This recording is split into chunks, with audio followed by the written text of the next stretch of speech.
कसूर के अंदर सिर्फ 250 रुपए की खातर 4 बच्चों के बाप को कत्ल किया गया, जिससे बड़ा बेटा है। आप अंदाजा लगा सकते हैं कि इसके बाद इन बच्चों का क्या हाल होगा, किस तरह से ये ज़िंदगी गुजारेंगे।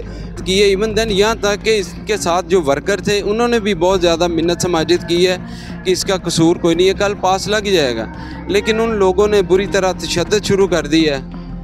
तो छुड़ाते छुड़ाते जो है ना, वो एक जो ठेकेदार है, माफिया है, गुंडा है, वैसे ये लफ्ज़ भी वैसे छोटा है, ठीक है ना। देखें जिसका वालिद इस दुनिया से चला गया, जिसका भाई चला गया है, उसका क्या इस वक्त उनके दिल पे दिमाग पे बीत रही होगी। साफ चाहिए मेरे पापा का। पहले भी ऐसे बहुत दफ़ा हो गया। मेरे पापा इतने शरीफ इंसान थे, पूरे अड्डे में से पूछ लें, कभी किसी को उन लोगों ने गाली नहीं निकाली, ना किसी को उसने कोई पैसा देना, किसी से मर्जी पूछ। नाज़रीन 42 टीवी के साथ मैं हूं आपको मेज़बान उमर अली। नाज़रीन इस वक्त मैं कोट गुलाम मोहम्मद सेठी कॉलोनी के अंदर मौजूद हूं, जहां पर एक शख्स जिसको 250 रुपए की खातर कत्ल कर दिया गया। इससे पहले लाहौर का इलाका रायविंड में 30 रुपए की खातर 2 लोगों को कत्ल किया गया। लेकिन आज कसूर के अंदर सिर्फ 250 रुपए की खातर 4 बच्चों के बाप को कत्ल किया गया, जिसका जनाजा अभी इसी घर के अंदर पड़ा है मेरे अकम में। और ये तमाम के तमाम लोग उस मोहल्लेदार की, उस अपने साथी की गवाही देते हैं कि वो कितना शरीफ था और मेहनत मजदूरी करके वो अपने बच्चों का पेट पाल रहा था। 4 उसके बच्चे थे, ये उसका बड़ा बेटा है। महंगाई के इस दौर में एक घर का गुजारा करना कितना मुश्किल है। 4 बच्चों को पाल रहा था और ये उसका सबसे बड़ा बेटा है। आप अंदाज़ा लगा सकते हैं कि इसके बाद इन बच्चों का क्या हाल होगा, किस तरह से ये ज़िंदगी गुजारेंगे। मेरे साथ उनके भाई भी मौजूद हैं, उनसे बात करते हैं और उनसे जानते हैं कि जुल्म की ये दास्तान किस तरह से रकम हुई और पुलिस इस तमाम तरह मामले के ऊपर क्या कर रही है। इनसे बात करके जानते हैं। अस्सलाम वालेकुम। जी वालेकुम सलाम। भाई मुझे ये बताइएगा कि आपके भाई का नाम क्या था? मेरे भाई का नाम खलील अहमद था और मेरे से बड़े थे वो, और मेहनत मजदूरी करते थे। एक फैक्ट्री वर्कर को लेके जो है ना वो फैक्ट्री में जाते थे, तकरीबन डेली की बुनियाद के ऊपर जो है ना वो एक वैन चलाते थे। और कल ये जो गुंडा नासर है, माफिया है, इन्होंने जो है ना मेरे भाई को बेदर्दी के साथ कत्ल किया है, एक 250 रुपये की खातर। बात इस तरह है कि वो बारिश हो रही थी काफ़ी, और इसको जो है ना वो पास एक जारी किया जाता है। ये जो वर्कर की बसें होती हैं, इनको ना मंथली एक पास जारी किया जाता है। एक दिन गुजरा है तो मेरे भाई ने इन्हें बोला है कि कल लगवा लेंगे, लेकिन इन्होंने जो है ना आगे से गाली गलौज शुरू कर दी है और बुरी तरह से जो है ना तशद्दुद शुरू कर दी है। जबकि इनके साथ जो है ना वो इनके फैक्ट्री वर्कर भी मौजूद थे, जिन्होंने बहुत जो है ना छुड़ाने की कोशिश भी की है, और लेकिन वो लोग बाज नहीं आए। पता नहीं उनके दिल में क्या थी या क्या उनके जो है ना वो दिमाग में चल रहा था। जबकि किसकी तो किसी के साथ कोई दुश्मनी नहीं है। ये तो एक शरीफ इंसान है जो अपने 4 बच्चों का पेट पाल रहा था। इस महंगाई के दौर में मजदूरी करने के लिए निकला था। इसने मिन्नत समाजिद की है। इवन देन यहाँ तक कि इसके साथ जो वर्कर थे उन्होंने भी बहुत ज़्यादा मिन्नत समाजिद की है कि इसका कसूर कोई नहीं है, कल पास लग जाएगा। लेकिन उन लोगों ने बुरी तरह तशद्दुद शुरू कर दी है। तो छुड़ाते छुड़ाते जो है ना वो एक जो ठेकेदार है, माफिया है, गुंडा है, वैसे ये लफ्ज़ भी वैसे छोटा है, ठीक है ना। देखें जिसका वालिद इस दुनिया से चला गया, जिसका भाई चला गया है, उसका क्या इस वक्त उनके दिल पे दिमाग पे बीत रही होगी।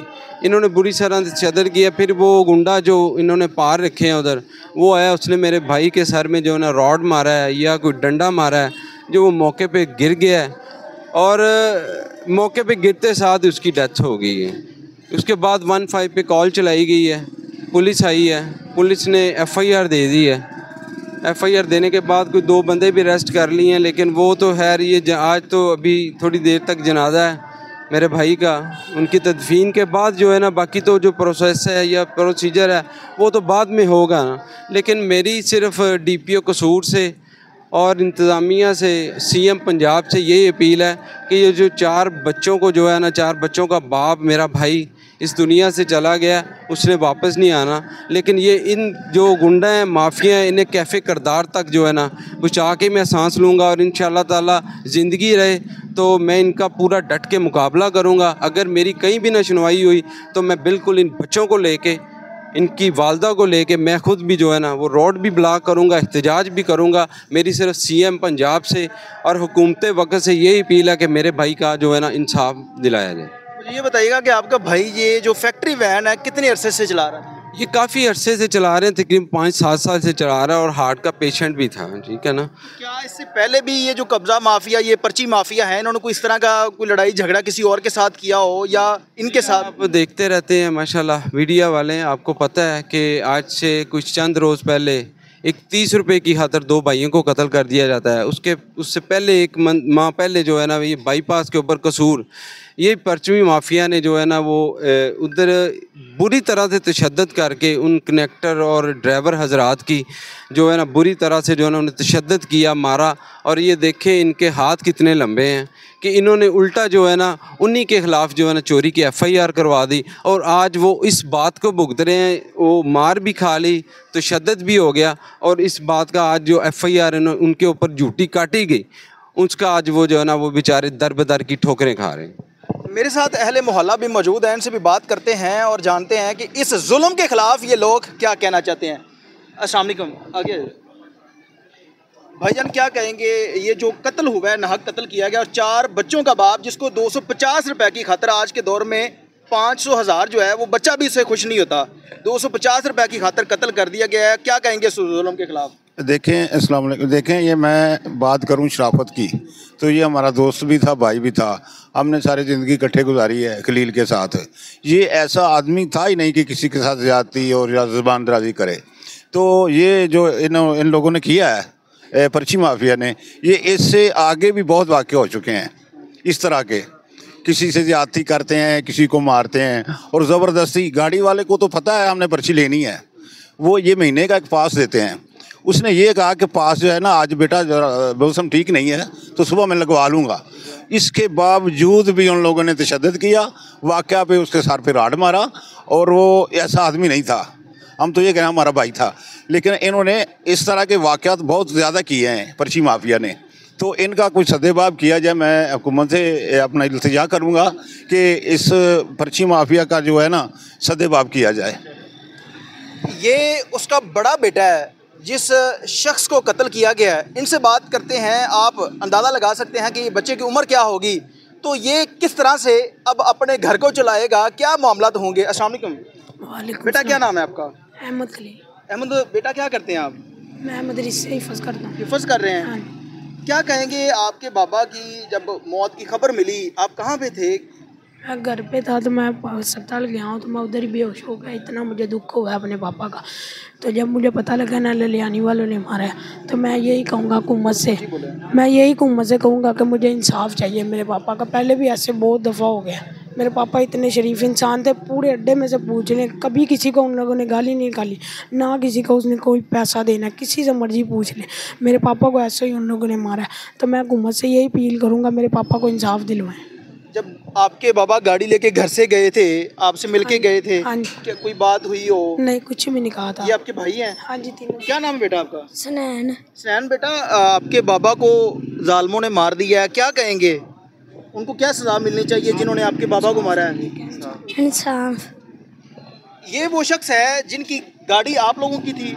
कितने अरसे से ये खलील अहमद गाड़ी चला रहा था और किस तरह का रवैया थे इस शख्स का, क्या कहना चाहेंगे इस शख्स के बारे में? मेरे उस्ताद मोहतरम थे जी, वो मैंने उनसे तरीक़ा सीखा था। काफ़ी अरसे से हमारी ही गाड़ी चला रहे हैं वो, और बहुत ही नहायत ही अच्छे बंदे थे, शरीफ बंदे थे, नमाजी थे, और कभी किसी के साथ कभी नहीं ज़्यादती की उन्होंने, कभी भी नहीं, ना ही किसी को गाली गलौज दी, और अच्छे नहायत अच्छे बंदे थे। उन्होंने ज़्यादती की है। पास का मसला था, पास का मसला ये था कि भी लगवाना है, डेट अगर आ ही गई है तो 5-7 दिन भी गुजर जाते हैं, कभी कभार नहीं लगता, कोई इशू नहीं है उसका। पास लेट भी लगता है तो उसके पूरे पैसे पे किए जाते हैं। पैसे जो होते हैं इनको हाँ, पूरे महीने के पहले ही इनके अकाउंट में पहुंच जाते हैं। हमारा मसला है कि हम पास लगवा लें, ना लगवाएं, लेकिन हम लगवाते हैं। ये नहीं कि हम एक ही दिन को कंफर्म इन्होंने दिया हुआ है कि ये इसी दिन ही लगवाना है। कभी कभार हम खुद जाके पूछते हैं कि पास आ गया, ये कहते हैं जब आएगा आप लोगों को बता देंगे। बहुत ही गुंडा और बड़े गंदे बंदे बैठाए हुए हैं इन लोगों ने। जो कि जो गाड़ी कोई पर्ची वाली है वो उनको ना रोकें तो वो थोड़ी सी आगे चली जाए। इन्होंने नहीं सोचना कि वो गाड़ी कितनी महंगी है या उसका शीशा टूट जाएगा या कुछ हो जाएगा, इन्होंने पीछे से कोई ना कोई चीज़ चला देनी है। कसूर के अंदर जितने भी जगहों पे पर्चियां ली जाती हैं, क्या एक ही शख्स है ये या अलग अलग बैठे हुए? ठेका तो एक ही है लेकिन बंदे अलग है। हाँ, बंदे बिठाए हुए हैं। वो बंदे नहीं बिठाए हुए, उसने हवान बिठाए हुए हैं और बदमाश किस्म के हैं वो लोग।